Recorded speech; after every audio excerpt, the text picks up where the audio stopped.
Hello all you YouTubers, this is Warrington Filming, Painting and Decorating Trade Secrets, and today I'm going to show you how to paint this gate in undercoat from start to finish. Right, as you can see you've got a white gate and a lot of ironmongery on the gate painted in black. One of the first things you'll need to do is remove all the black ironmongery off the gate and paint that separately, and then continue with painting the gate in undercoat and gloss. So I'll just give you a close-up of the ironmongery. As you can see, got all that there, lock keep, chain, bolt, etc. So first thing I'm going to do is remove all that black ironmongery. Right, as you can see, I've now removed just about all the ironmongery, the furniture as some people call it, off this gate that is going to be painted, and I'll show you the reason why I've moved all that ironmongery. As you can see, there and there, underneath the bolt and underneath the chain and everything there, and that one piece I've had to leave that on. I just can't get that off. It's took me about 30 minutes to get all this lot off, and there, and as you can see, it's not been painted underneath this ironmongery for quite some time. Different colour on the left hand side there. So realistically, if you know this was your gate or even on a private job, you're going to want to protect that. As you can see, the rust is going all onto the woodwork underneath where the ironmongery used to be. Okay. Right. So my next my next plan of action is I shall rub all this gate down and proceed to undercoat, which I'll show you in a minute. Right then, before you start to paint the gate, you are going to need some 80 grade, P80 grade coarse sandpaper or glass paper. You're also going to need some linseed putty if you've got any small indentations or small holes in the gate. Okay, and you are going to need a cup of tea, because this is thirsty work. Okay, so anyway, sandpaper is for rubbing down the gate obviously, and the putty will be for like little indentation holes here and little indentation holes going all up the gate. Okay, so you'll need to putty these up first and finish your cup of tea before you undertake this mammoth task. Okay.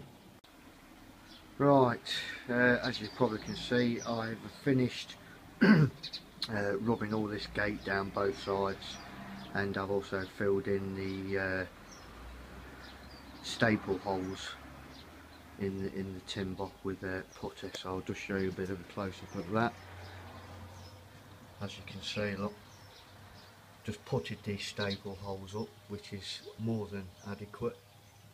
Okay. As you can see, that sort of putty in there. You can use a 2-pack filler if you wish, or just putty, like I say. Done both sides of that, so the next step of that is to start undercoating, which I'll show you in a minute. Right then, before you proceed with undercoating your back gate or whatever, as you may remember, I had to take the ironmongery off. This is ironmongery off a different door that I'm in the process of painting, but the same applies to the stuff I've just took off the gate. So you might want to consider rubbing all the ironmongery down, prepping it all down, and just giving it a couple of coats of black amorite. So that's drying off. I would probably give this 2 coats So this all needs to be done as you are painting the gate. Okay, so just bear that in mind. I'm just now going to proceed with undercoating the gate.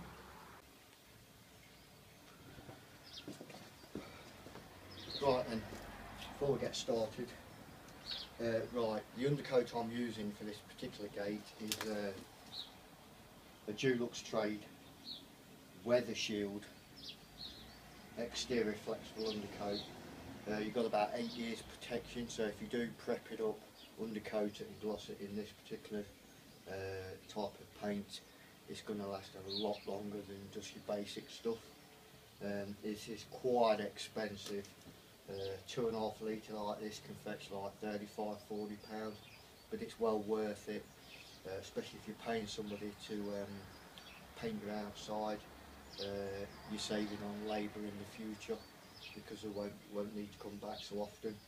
Like I say, you get a good few years out of this protection wise, up to 8 years, compared to probably 2 years on your normal stuff. Okay, so like I say, well worth buying this weather shield, Dulux weather shield.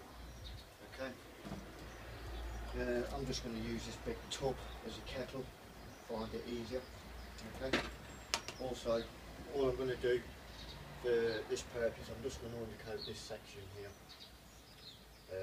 otherwise I'll just run out of video time. So basically what you've got to do is do these inserts first, okay, all these, and then do the flats. Okay, the reason being, if you start undercoating this and halfway across this can start drying before you actually complete that area, and you'll get a bit of a line there. Okay, so I'm just going to do this section here for you so you get a rough idea how to go about it. Don't put too much paint on the brush in one go. Use a kettle to bang any excess off. Okay, so here we go.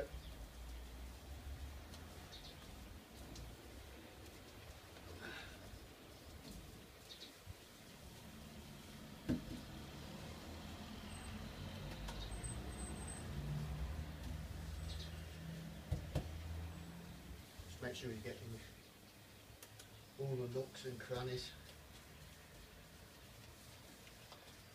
All up here, you see.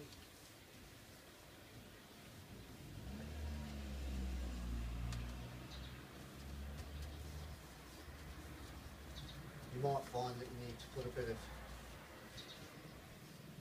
terps in your undercoat, just a bit, so it's easier to use.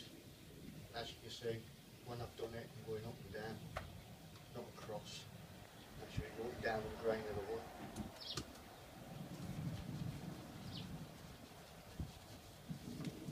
Another way to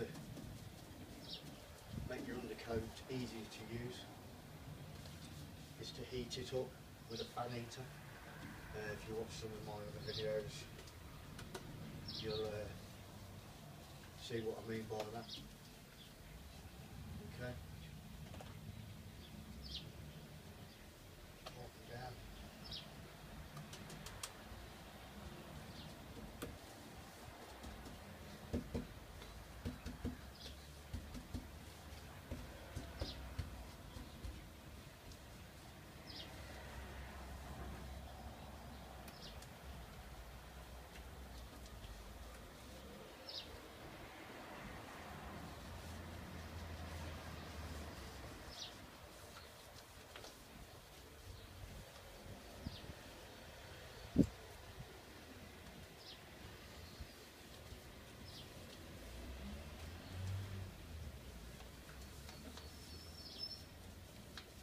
See? Oh.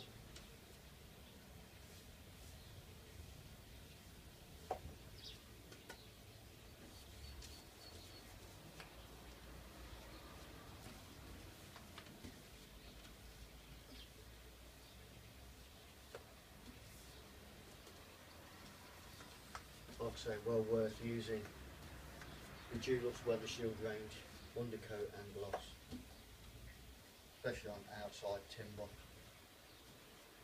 And depending on how much weather it gets, depends on how long it will last. As you can see, I've done them inserts now, so I'm going to do the flats. Always going with the grain of the wood.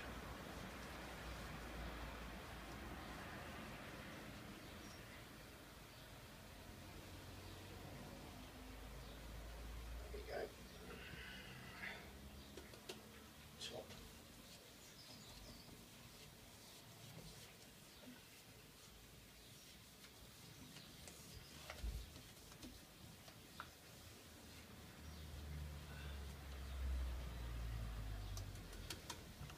Here I've actually cleaned the hinges off, so I'm going to keep them clean.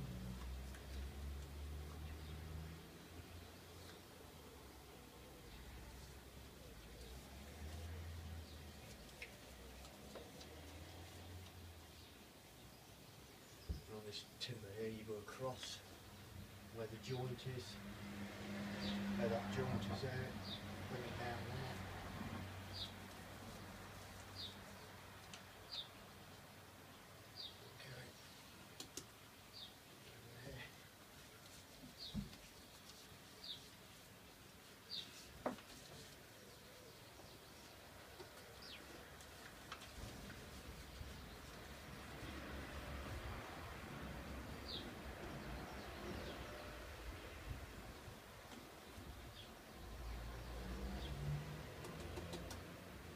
As you can see, I left this bit of ironmongery on, very difficult to get off.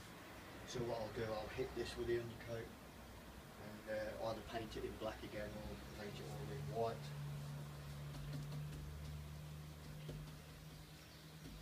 Probably best to keep that in white.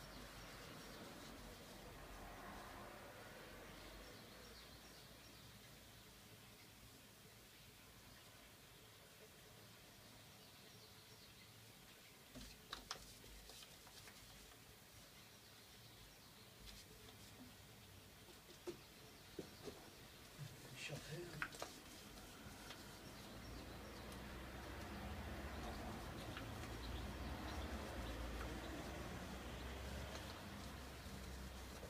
Just going up and down,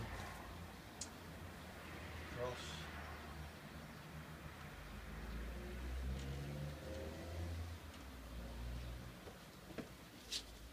Just spotted a bit of a lump there, so keep a bit of that.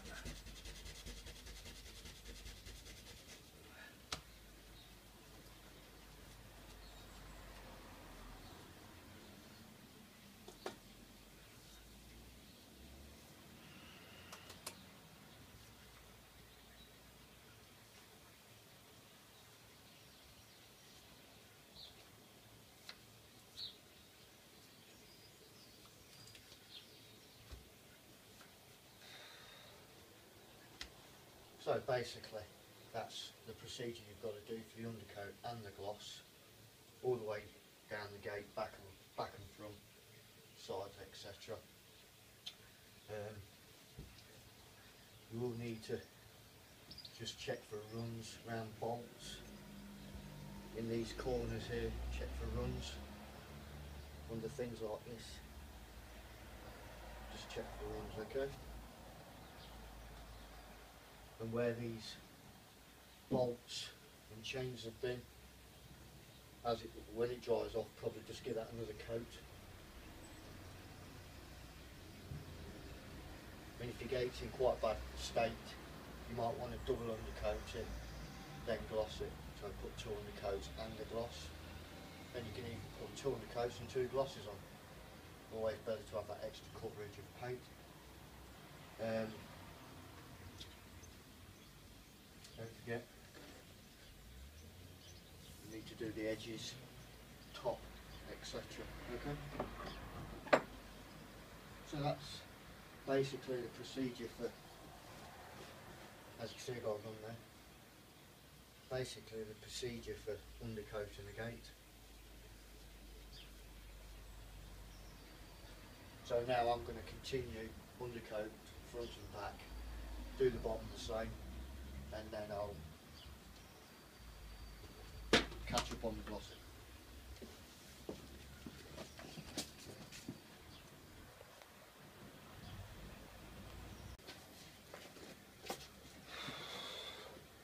Right guys, as you can see, I've finished glossing this gate now and all the frame, surrounding the frame. I've put all the ironmongery on. Okay, that's all been painted both sides, back and front, and it's been glossed in Dulux Trade Weather Shield gloss. Okay, like I say, it's a big must for our outside properties. And your routine for glossing: do your inserts, follow down with this centerpiece, top and sides, same down the bottom. Glossing, same principle as your undercoating.